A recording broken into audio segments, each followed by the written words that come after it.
Our next story is about the Red Cross. What's your impression of the Red Cross?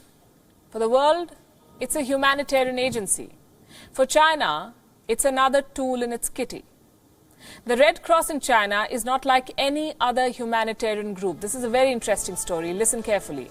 The Red Cross is effectively an arm of the Communist Party of China.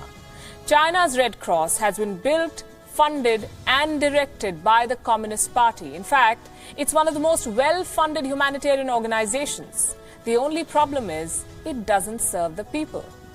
It serves the Communist Party of China.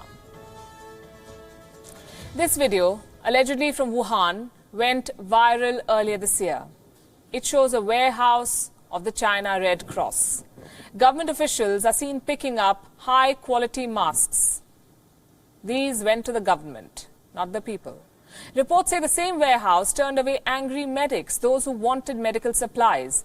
Wuhan was hit by a pandemic. Thousands of lives were lost, but donations to the Red Cross were dispensed on the whim of the Communist Party. Does it enjoy privileged access to donations? You'd say yes if you looked closely at how the China Red Cross works. According to a report, once the coronavirus outbreak began, a large chunk of the donations was funneled to the Red Cross. Now, China has just 5 state-run charities. The Red Cross is one of them. Several major companies like General Motors, luxury goods company LVMH, Louis Vuitton, and Honda donated to this fund. But the money was hardly used.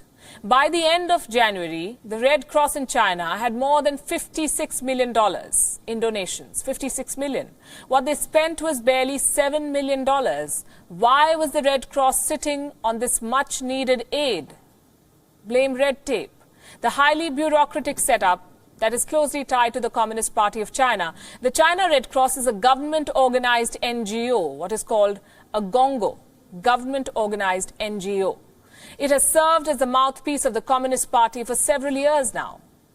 It enjoys close ties to the Communist Party. China's political top brass has often been invited to head it.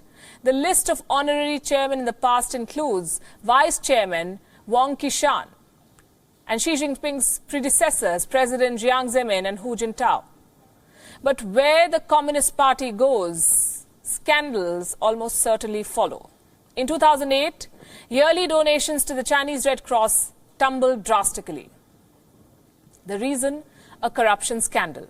In 2008, the Sichuan province in China was rocked by an earthquake, measuring 8 on the Richter scale. It was a major quake. More than 60,000 people died. The China Red Cross received more than $12 billion in goods and services.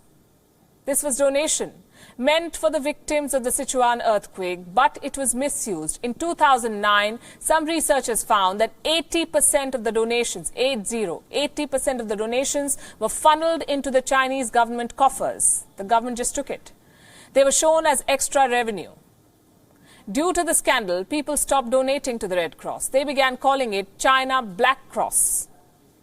More than a decade later, little seems to have changed there. In Wuhan, the Red Cross failed to use its donations. Critical supplies like masks seem to have gone to the government rather than to the people. The China Red Cross is still serving its masters, the Communist Party, first.